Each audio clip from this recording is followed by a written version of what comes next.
I'm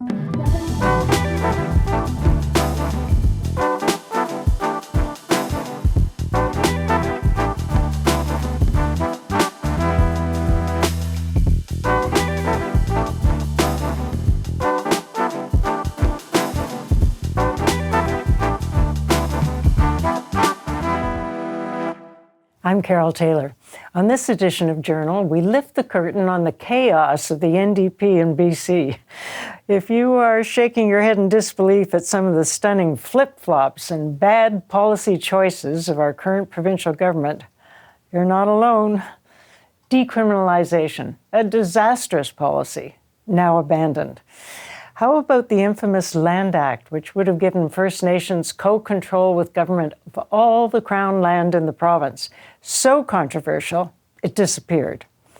Premier David Eby loudly and repeatedly said private property would not be affected by the Aboriginal title agreements being negotiated, until a judge ruled in the Cowichan decision that, well, maybe private property could be affected after all. Another court has now ruled that the provincial system for mineral claims staking violates their own act, saying that all BC laws and regulations must be consistent with the Declaration of the Rights of Indigenous Peoples, DRIPA. Interesting, David Eby was the Attorney General who helped draft those very words, must be consistent. Realizing that the act would now have to be rewritten, Premier Eby presented changes that he said were urgent and non-negotiable, until they weren't. And instead, there would just be a 3-year pause on the troublesome phrases. Then the Premier declared, even this pause motion is going to be a matter of confidence, meaning the government would fall if it didn't pass. Lo and behold, he changed his mind yet again and announced it wouldn't be a confidence vote. Then the 3-month pause became 1 month and is now completely off the table for this legislative session. What is going on in Victoria? To help make sense of it all, Alec Lazenby, one of the top reporters covering the provincial government for the Vancouver Sun, joins us after this message. Alec Lazenby, you're such a good reporter, and boy, are you a busy reporter. I see your articles almost every day because, of course, you're trying to follow what's going on in Victoria and let us know. So here you are. What is going on in Victoria? Well, that is a big question. Where do you want to start? I mean, we can start with the multiple reversals on DRIPA. Is the government going to introduce amendments, suspension? Now it looks like nothing will be coming until the fall at the very earliest. You've got a Conservative leadership race to replace John Rustad. Where is that at? You've got maybe the supposed frontrunners in Caroline Elliott and Peter Millibar, but then you've also got Yuri Fulmer, Carrie Lynn Finley, it's hard to figure, and Ian Black, and it's hard to figure out where things are at this specific point in time. There's so many things going on, and the House is sitting, but it seems like all the conversation isn't about what's actually going on in the House necessarily at the moment, but everything that's going on outside the chamber. Well, let's start with all the flip-flops and things, because I've covered or been involved in politics all my life. I have never seen a situation where a premier goes, this is what we're doing, or it's non-negotiable, or whatever. Maybe it's not, or this is what we're doing, oh, maybe not. How is that happening? Is he just making the decision himself, or cabinet making all these switches? I don't know. It's hard to see what the plan is here at the very least, because as soon as that BC Court of Appeals decision came out in December regarding the Mineral Tenure Act and saying that it was inconsistent with DRIPA and that it needed to be changed, the province came out and said that they were going to appeal to the Supreme Court of Canada. But Eby also said that he was going to be making amendments to DRIPA, the Declaration on the Rights of Indigenous Peoples Act. And, months went by and we didn't hear a whole lot. And then in March, late March, we hear that First Nations have been given, a draft copy of the legislation, of the amendments, but they've only been given 4 days or so to respond to it. And none of the rest of us saw it. No, none of the rest of us saw it. It got leaked to the Canadian press, and now CBC News has it as well. But it was under an NDA, and so none of the rest of us saw it. It wasn't public, and First Nations were in uproar. We only have 4 days to look at this. And then the next week, after a 2+ hour meeting with First Nations, Eby comes out and says, actually, no, we're going to make it a suspension of DRIPA. We're going to suspend it for 3 years while we appeal to the Supreme Court of Canada. And it's going to be a confidence vote, which means that, if his MLAs don't vote for it, they've got a 1-seat majority in the legislature, then they either need to find opposition votes or it's going to fail and the province is going to be forced into an election. And he has 3 First Nations MLAs. Joan Phillip, Deborah Toporowski, and Tamara Davidson. And so it was easy to see where it ended up with Joan Phillip, whose husband is Stuart Phillip of the Union of BC Indian Chiefs, coming out, or she hasn't come out, but Stuart Phillip came out and said that his wife didn't support the legislation, and then Eby acknowledged that she had told him that she couldn't support it. And so he had to reverse track and say, oh, no, it's not going to be bringing this week. We're going to figure out a new path. And then, over the weekend, after meetings, First Nations were like, oh, they're going to bring it in this week. And then we get a note from the Premier's office yesterday evening saying, actually, no, we're not going to bring it in at all this session.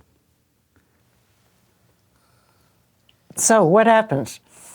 Because he said it was non-negotiable, and the part of the act that said it must be consistent with DRIPA had to be changed. So he's just going to let that sit. So I guess if there are any other court cases on any other situations. And he said there's 20 cases that have been amended already to include DRIPA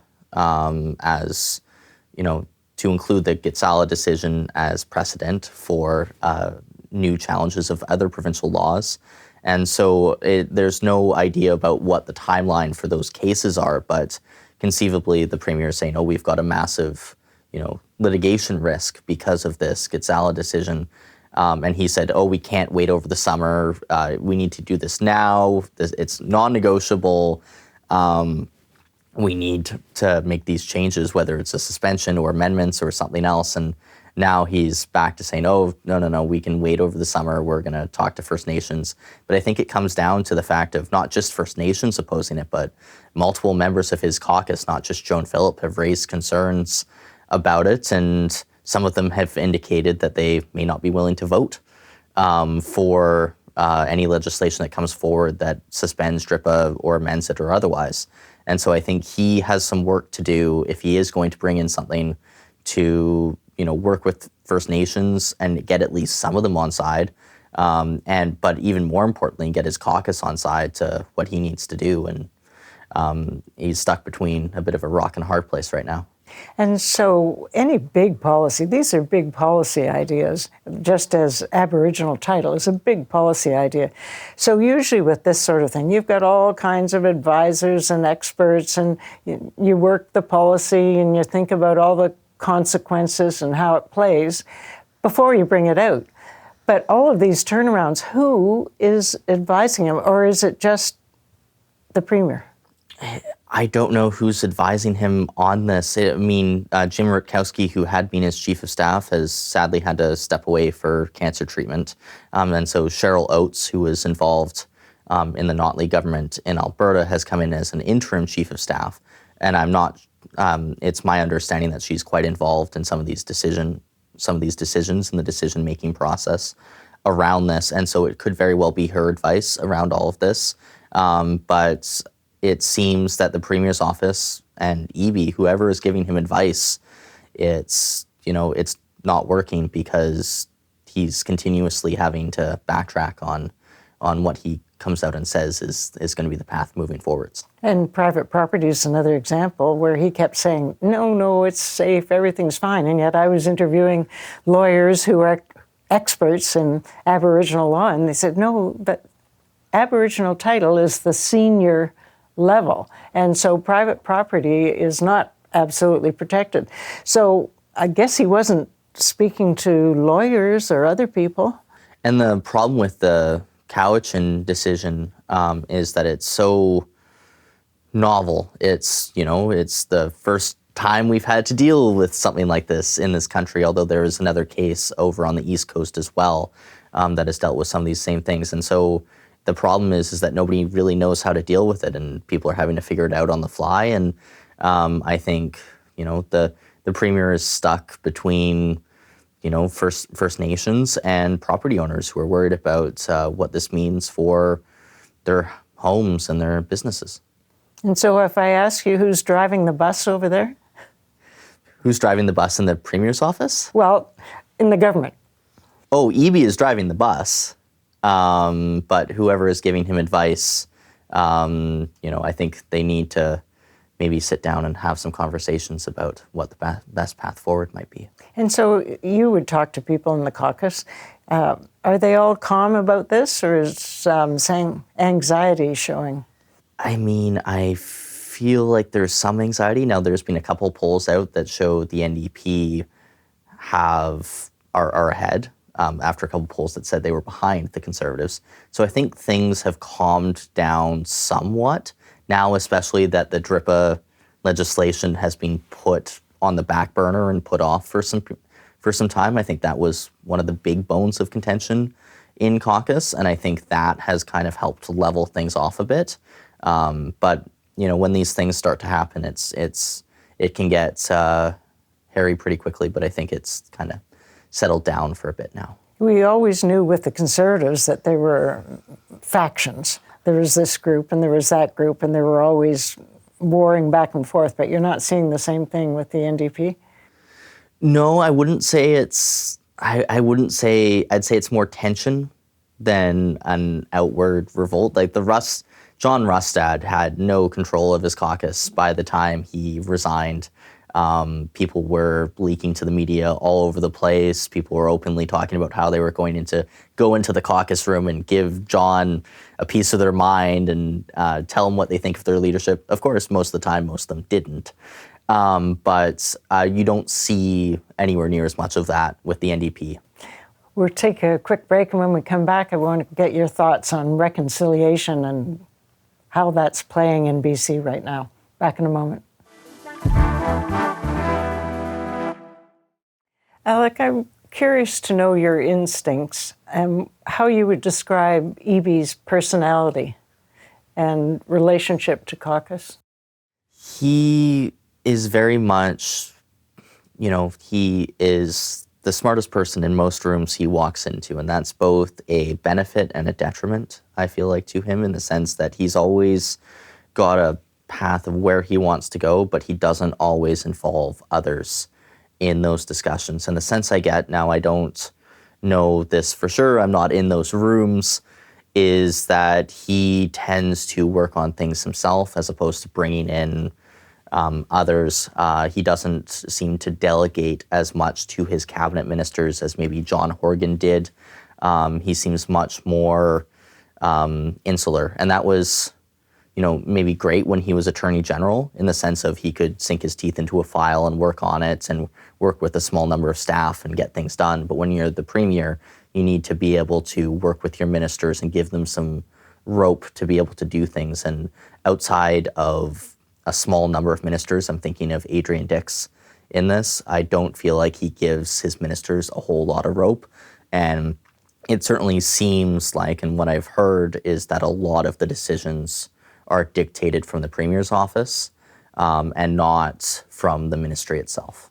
That sounds like the Justin Trudeau model, because after the government left, but also after cabinet ministers left, they said the Minister of Health couldn't get a meeting with her own Prime Minister, and no conversations back and forth about policy or anything.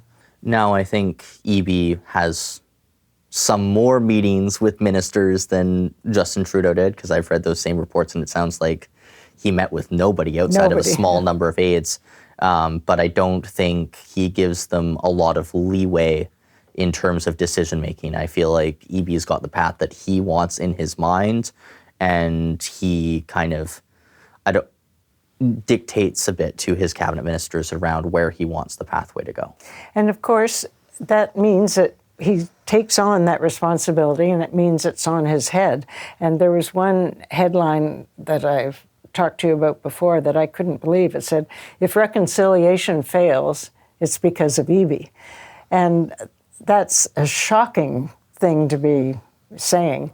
But in fact, when you think about it, before, I think people in British Columbia were pretty positive about reconciliation and keen on how we were all going to work together and it was going to be better. I saw a poll, part of Angus Reid's last poll. It said now 57% of British Columbians think we're just on the wrong track. And so I think damage is being done to the notion of reconciliation here. I think it is, and you have to remember that David Eby was Attorney General when DRIPA was written, and so he had a large role in writing that legislation. And so now he's looking at potentially suspending or amending legislation that he himself had a hand in writing. And I think the problem for the government right now is around communications as much as anything else, in terms of outlining, here are we understand your concerns around private property, around mineral rights, around development, around things of that nature, and here's what we're doing to address them. And also here's, maybe some of the, perception around what these decisions mean, and here's, to our understanding, what the reality is. And I think instead of coming out strong at the beginning and saying, here, outlining the plan forward and saying, here's our understanding of what this all means, here's what we're doing to address it, and all of these other things, they've been shifting with the winds a little bit. They'll respond to the concerns of private property owners and other people affected by these decisions, the mining industry, and then they'll hear from First Nations and they'll move back a different direction, and they're shifting with the winds of who they talk to at this point, and it's instead of making a clear decision about where they're going to go and sticking with it. And yet we know we've got an economy that is not that healthy, and businesses are simply not going to be investing or growing when they know that wind is blowing. So which way is it blowing?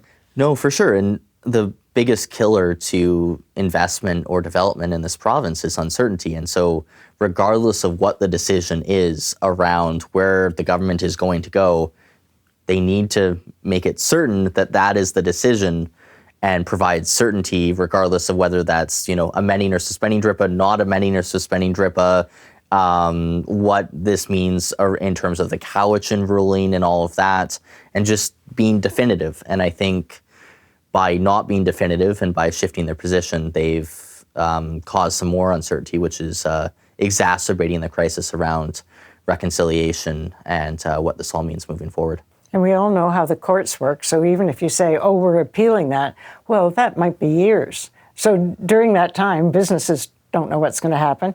And that's why I thought his notion of just pausing the troublesome phrases for 3 years was crazy, because that solves nothing. Everybody's just going to be sitting and waiting to see how it's going to play out. See how it plays out. And then the other thing is the distinction between DRIPA, the Gitsala decision, and the Cowichan title case, because the Cowichan title case has much more to do with Section 35 of the Constitution than it does with DRIPA. Right. Whereas the Gitsala decision is based on DRIPA. And so I think there's that confusion around what areas of the law, is it the Constitution, is it a law that the province has brought in that's impacting these cases? And I think there's a lot of confusion, and I don't think the government has done a good enough job of coming out and outlining exactly where, the problem areas lie, what the reality is, and reducing some of, the rumors and speculation around what this could all mean. So you're not anticipating that he will be resigning shortly? I am not anticipating that. I don't think we're at that point yet, but BC politics is crazy and anything can happen at any time. So if he does resign, I could be eating my words in a little bit here. And from what you've said about the caucus, there's no real strong revolution going on there. No, I don't think you can characterize it as a revolt or an uprising. I think it's tension. It's unhappiness with some of the decisions that the Premier's office has made. It's some unhappiness around the lack of an ability to be involved in decisions, with, cabinet ministers not able to make their own decisions on their own ministries, and backbencher MLAs not being informed of government decisions until after the decision has already been made. And so I think there's a lot of tension and unhappiness around those elements, but I don't think it's necessarily going to cost Eby his job. So with a quick look over at the Conservative leadership, who's going to win it? And can they pull that party together? Oh goodness, that's the provincial question, right? That's whoever can harness that party has a chance of being the next premier, but it's such a large tent. And also it's hard to see, I would say that Caroline Elliott and Peter Millibar are the front runners, but it's the way that voting system is working with, all 93 ridings having 100 votes each. If you get less than 100 votes, if you have less than 100 members vote in that riding, you get less than 100 votes. It's preferential ballot, so the second and third choice votes are going to matter. So it's hard to see where that is going to end up. It reminds me of how W.A.C. Bennett got into office in 1952 with an electoral system that we never ended up using again. And so because the Conservatives and Liberals both thought they were going to be each other's second choice, and it turned out that social credit was the second choice of most people. So it's hard to see how it's going to be moving forward. Yeah, that second choice thing is something people don't take into account. So you might have a leader that day of all the voting, but that's not necessarily going to be the end result. And then say Ian Black or Carrie Lynn Finlay gets eliminated in the first round, where do their voters go? Yeah. That's another question. Do they have a second choice vote? If they do have a second choice vote, who is their second choice vote? And so that'll be all interesting to see. BC politics, never boring. No, it certainly is not. Thank you for the coverage you do. I really value it. Thank you, Carole. We'll be back in a moment. Everyone talks about growing the economy, but to grow, the economy needs certainty. Businesses will not invest if they aren't certain what the policies are and that they won't be suddenly reversed. Investors will be lukewarm if they think they might be blindsided with secret government negotiations that excludes them. The policy churn we seem to be in the middle of is not helping. Let me know your thoughts on YouTube. Till next time, I'm Carole Taylor.